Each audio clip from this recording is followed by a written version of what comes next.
तो last episode के and पे हमने देखा था कि हमारा जो च्योन वैंग होता है वो मास्टर हान यांग से कहता है कि मैं तुम्हारी तरह स्ट्रॉन्गर बन सकता हूं। तो मास्टर हान यांग उसे कहता है कि हाँ क्यों नहीं बच्चे, तुम जरूर स्ट्रॉन्गर बन सकते हो। क्या तुम यहाँ पर स्ट्रॉन्ग बनना चाहते हो? मैं तुम्हारी मदद करूंगा, लेकिन इससे पहले तुम्हें जिंदा रहना पड़ेगा क्योंकि मुझे लगता है कि तुम जल्दी ही मारे जाओगे अगर तुम इसी तरह की हरकतें करते रहे। तो इसी के साथ ही हमारा च्योन वैंग जो होता है उसे अपना मास्टर मान लेता है, लेकिन मास्टर जो होता है उसे कहता है कि मेरी इसके लिए कुछ कंडीशंस और तुम्हें उन कंडीशंस को मानना पड़ेगा। तो यहीं पर से नेक्स्ट सीन जो होता है रेस्टोरेंट का दिखाया जाता है, जहां पर हमारे मास्टर हान यांग जो होते हैं वो हमारे च्योन वैंग के साथ बैठे खाना खा रहे होते हैं और मास्टर हान यांग ने बहुत सारे बाउल्स नूडल के पहले से खा लिए होते हैं और वहां पर ढेर लगा होता है। बहुत सारे खाने के बाद हमारा जहां च्योन वैंग उसे कहता है कि बुढ़े आदमी एक बात तो बताओ। तो वो उसे कहते हैं कि हाँ पूछो, तुम क्या पूछना चाहते हो। तो वहां च्योन वैंग उसे कहता है कि मैं यहाँ पर ये देख रहा हूँ कि तुम तो कुछ ज्यादा ही खाते हो और तुम चाहते हो कि मैं भी यहाँ पर ज्यादा खाऊं, क्योंकि तुमने मुझे कहा था कि मुझे भी यहाँ पर ज्यादा खाना पड़ेगा तभी मैं यहाँ पर स्ट्रॉन्गर बन पाऊंगा। क्या तुम्हें नहीं लगता कि तुम्हें यहाँ पर मुझे मार्शल आर्ट्स के स्किल सिखाने चाहिए, ना कि यहाँ पर खाना खाना सिखाना चाहिए। तो मास्टर हान यांग उसे कहते हैं कि लड़के पहले जरा खुद को देखो, तो जरा देखो तुम्हें क्या लगता है कि मार्शल आर्ट सीखना कोई बच्चों का खेल है? इसी तरह से तुम उठोगे और मार्शल आर्ट्स परफॉर्म करना शुरू कर दोगे? नहीं,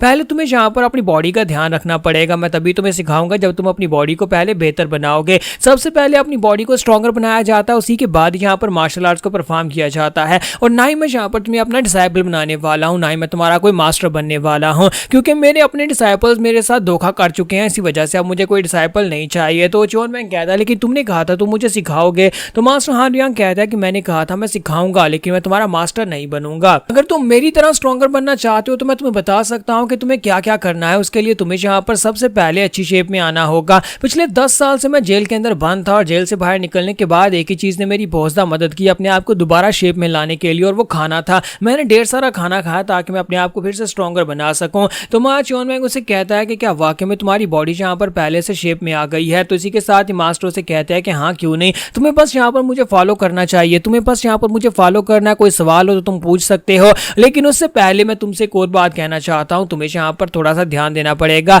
अपनी बॉडी को देखो तो जरा किस तरह से तुम्हारी बॉडी के पट्टियां लिपटी हुई हैं। तुम्हारी हालत देखो, तुम्हारी तो पूरी हालत ही खराब हो चुकी है और ऊपर से तुम्हारी बॉडी के अंदर मुझे साफ दिखाई दे रहा है कि तुम्हारी बॉडी के अंदर की एनर्जी है, लेकिन वो की एनर्जी पूरी तरह से एक मैस बनी हुई है, कोई भी किसी पॉइंट के साथ जुड़ नहीं रही, क्योंकि बॉडी के अंदर बहुत सारे चाक्रा पॉइंट्स होते हैं और ये की जो होते हैं उन चाक्रा पॉइंट्स के बीच से गुजर कर जाती है, तभी यहाँ पर बॉडी के अंदर सही से फ्लो कर पाती है। लेकिन तुम्हारी बॉडी के अंदर कोई भी की एनर्जी जो है वो किसी चाक्रा पॉइंट के अंदर से गुजर ही नहीं पा रही है। ऐसा लगता है वो सारी ब्लॉक हो चुकी है या फिर वो पूरी बॉडी के अंदर फैली हुई है। जब तुम यहाँ पर की एनर्जी को हैंडल करना सीख जाओगे तब तुम दूसरों की बॉडी के अंदर भी इस एनर्जी को देख पाओगे। ये बिल्कुल वाटर की तरह, जैसे पानी को 2 स्केल्स के ऊपर बैलेंस करना, तुम्हें बिल्कुल ऐसे ही करना होगा। अगर एक के अंदर ज्यादा पानी भर दिया तो दूसरा डिसबैलेंस हो जाएगा और पानी गिर जाएगा, लेकिन अगर दोनों के अंदर ठीक से पानी डाला तभी वो बैलेंस हो पाएंगे। तुम्हें इसी तरह से अपनी बॉडी को रिकवर करना और अपनी बॉडी के अंदर की एनर्जी को इसी तरह से अपने चाक्रा पॉइंट्स के अंदर से गुजारना होगा। और उसके लिए सबसे बेस्ट ऑप्शन यही है, खाओ पियो ऐश करो फिर सो जाओ। खाओ पियो ऐश करो फिर सो जाओ, ये सबसे बेस्ट ऑप्शन है अपनी बॉडी को बेहतर बनाने के लिए। तब तक खाओ जब तक तुम्हारा पेट यहाँ पर फट नहीं जाता। और इसी के साथ ही अब च्योन वैंग उसकी बातें सुन रहा होता है, वहीं पर मांझी भी आकर बैठ जाता है। तो मांझी उसे कहता है कि क्या मैं भी यहाँ पर कुछ ऑर्डर कर सकता हूँ? मुझे लगता है कि खाना काफी ज्यादा टेस्टी है। तो इसी के साथ ही मांझी जो होता है वो कहता है कि प्लीज सर मेरे लिए भी यहाँ पर नूडल्स के बाउल ले आए। जबकि मास्टर हान यांग कहते हैं कि हाँ मेरे लिए भी यहाँ पर नूडल्स के बाउल ले आओ। जबकि हमारा च्योन वैंग कहता है कि मांझी तुम यहाँ पर कैसे यार, तुम्हें यहाँ पर छोड़ कैसे दिया कि तुम्हें तो वहां पर पकड़ कर ले गए थे, म्योंग वॉल तुम्हें अपने साथ ले गई थी और इसके साथ ही अब तुम यहाँ पर हमारे साथ आकर क्यों बैठे हो? तो मांझी कहता है मैं और किसके साथ जाकर बैठूं, मैं यहाँ पर किसी को जानता भी नहीं हूँ। तो मास्टर हान यांग कहते हैं कि तुम दोनों आपस में लड़ क्यों रहे हो, तुम दोनों तो यहाँ पर आपस में दोस्त नहीं हो। तो हमारा च्योन वैंग कहता है नहीं हम लोग तो आपस में बिल्कुल भी दोस्त नहीं है। तो उसी के साथ एक दिन पहले का सीन दिखाया जाता है कि मांझी जो होता है वो जाता है म्योंग वॉल के पास, क्योंकि म्योंग वॉल ने खुद उसे बुलाया था और म्योंग वॉल के पास वहां पर खड़ा होता है, उसके हाथ बंधे होते हैं क्योंकि जाहिर सी बात उसे बंदी बनाकर लाया गया था। तो म्योंग वॉल उसे कहता है कि मैं तुम्हें हायर करना चाहती हूँ, तुम्हें मेरे लिए काम करना होगा। मांझी कहता है कि मैं मुझे कौन सा काम करना होगा और तुम यहाँ पर मुझे ऐसा जॉब ऑफर क्यों दे रही हो? तो वो उसे कहती है हाँ मैं यहाँ पर तुम्हें एक जॉब ऑफर दे रही हूँ, यही समझो कि तुम मेरे सर्वेंट या फिर मेरे गुलाम बनकर काम करोगे, बिल्कुल ऐसा ही जैसा कि मैं तुमसे कहूंगी तुम्हें बिल्कुल वैसे ही करना होगा। एक और बात, ये काम बहुत ज्यादा खास होने वाला है, मैं अपने किसी खास बंदे को ये काम देने वाली हूँ और मुझे लगता है कि तुम इस काम को बड़ी आसानी से कर सकते हो और ये काम है भी तुम्हारे लायक। तो क्या तुम ये काम करने को तैयार हो? क्या तुम यहाँ पर मेरे साथ मिलकर काम करोगे? अगर ऐसा होगा तो मैं यहाँ पर तुम्हें छोड़ दूंगी और साथ ही तुम्हारे उन सभी बच्चों को भी छोड़ दूंगी और साथ ही मैं यहाँ पर इस बात की गारंटी देती हूँ कि वहां पर जितने बच्चे और जितने भी एल्डर्स रहते हैं जिनके पेट भरने के लिए तुम चोरी करते थे, उन सभी को भरपेट खाना मिलता रहेगा और साथ ही उन सभी को कुछ अरसे के बाद कपड़े कपड़े भी देते रहेंगे ताकि वो सभी लोग जो है यहाँ पर भूख से ना मरे, और साथ ही उन बच्चों को यहाँ पर ले आना, उनमें से जो बड़े बच्चे हैं वो यहाँ पर आकर काम कर सकते हैं, और जितने बुढ़े लोग हैं वो भी यहाँ पर आकर काम कर सकते हैं, वो साफ सफाई का काम संभाल लेंगे, यानी कि उन सभी को भी काम मिल जाएगा, बदले में तुम्हें मेरे लिए काम करना होगा। मां जी उसे कहता है कि मैडम आप तो बहुत ज्यादा अच्छी हैं, बताएं कि आप यहाँ पर आपके लिए मुझे क्या करना पड़ेगा। तो इसी के साथ ही उससे कहती है कि मैं यहाँ पर तुमसे एक बात का वादा चाहती हूँ कि दोबारा तुम कभी भी यहाँ पर हमारे घर से चोरी नहीं करोगे। म्योंगवाल उसे कहती है कि बेवकूफ कहीं कि तुमने यहाँ पर हमारे पास से ज्वेलरी चोरी की थी, अगर उसमें से एक भी सेट तुमने ठीक तरह से बेचा होता उसके ओरिजिनल प्राइस के ऊपर तो तुम कम से कम पूरे एक साल का राशन अपने घर लेकर जा सकते थे,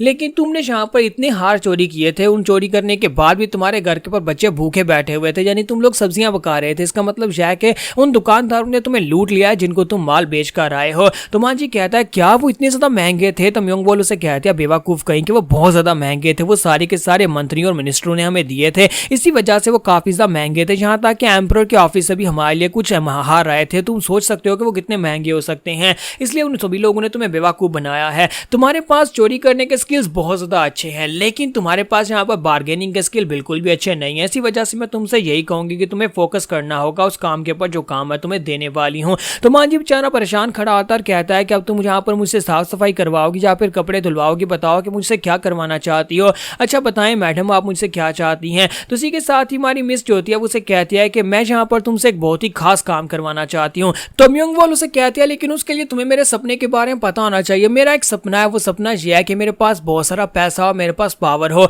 जब मैं यहाँ पर गलियों में भीख मांगा करती थी उस वक्त मुझे अंदाजा हुआ कि इस दुनिया में सिर्फ और सिर्फ पैसे वालों और पावर वालों की कदर होती है। आपके पास ये दोनों चीजें होना लाजमी। अगर आपके पास पावर है पैसा नहीं है तब भी आप कुछ नहीं कर सकते, अगर आपके पास सिर्फ पावर है और पैसा नहीं है तब भी आप कुछ नहीं कर सकते। और इस वक्त इस दुनिया में सबसे ज्यादा पावर और पैसा एक ही बंदे के पास है और वो एम्परर के पास है, और मैं भी यहाँ पर वही बनना चाहती हूँ। इतने सालों से मुझे एक बात तो समझ आ गई है कि अगर मुझे अपनी इज्जत करवानी है और लोगों को अपने नीचे रखना है तो फिर मुझे यहाँ पर किंग बनना पड़ेगा। तो मैं यहाँ पर इस डायनेस्टी की किंग बनना चाहती हूँ। तो मां जी हैरान होकर कहता है क्या तुम यहाँ पर किंग बनना चाहती हो? मुझे तो लगा था कि तुम यहाँ पर कोई क्वीन या फिर नोबल वुमन बनना चाहोगी। तो म्योंगवाल उसे कहती है कि लगता है कि तुम्हें यहाँ पर मेरी बातें मजाक लग रही होंगी। नहीं, मेरी बातें बिल्कुल ही मजाक नहीं है। एक दिन मैं यहाँ पर इस पूरे के पूरे किंगडम की किंग बन जाऊंगी, यानी कि क्वीन बन जाऊंगी। क्वीन को किंग ही कहा जाएगा क्योंकि यहाँ पर वुमेन को राज करने का अधिकार नहीं है, लेकिन मैं यहाँ पर पहली किंग बनूंगी जो इस पूरे के पूरे चाइना के ऊपर राज करेगी। तुम इसलिए हैरान हो रहे हो कि मैं एक औरत हूँ और ऊपर से मैं सिर्फ एक नाचने गाने वाली हूँ, लोगों को खुश करने वाली हूँ, इसी वजह से कि मैं यहाँ पर किंग नहीं बन सकती। लेकिन मेरी एक बात याद रखना, अगर मैं यहाँ पर इस डायनेस्टी की किंग बन जाती हूँ फिर इस बात से कोई फर्क नहीं पड़ता कि मैं नाचने गाने वाली थी, सारी दुनिया मेरे सामने घुटने टेकेगी। अभी जो लोग यहाँ पर मुझे नाचने गाने वाली कहते हैं वो लोग मेरी इज्जत नहीं करते बल्कि मेरी बॉडी को देखते हैं, लेकिन कल को जब मैं किंग बन जाऊंगी वो सभी लोग मुझसे डरेंगे और मेरी रिस्पेक्ट भी करेंगे। अब तुम बताओ मां जी क्या तुम यहाँ पर इस सब में मेरा साथ दोगे? क्या तुम यहाँ पर किंग बनाने में मुझे मेरा साथ देने वाले हो? तो मां जी उसकी बातें सुनने के बाद, क्योंकि है तो वो एक बच्चा ही, वो उसे कहता है कि तुम तो वाकई में बहुत ज्यादा कमाल की हो दीदी, मैं यहाँ पर तुम्हारा साथ दूंगा और एक दिन तुम यहाँ पर किंग बन जाओगी तो मैं तुम्हारा राइट हैंड बनूंगा। प्लीज प्लीज मुझे अपने साथ रख लो, मुझे बताओ कि करना क्या है, तुम बस ऑर्डर दो, मैं अभी यहाँ पर वो कर दूंगा। तो यहाँ पर हमारी एपिसोड 14 का एंड करेंगे और नेक्स्ट एपिसोड में देखेंगे कि यार म्योंगवाल यहाँ पर मां जी से क्या करवाना चाहती है।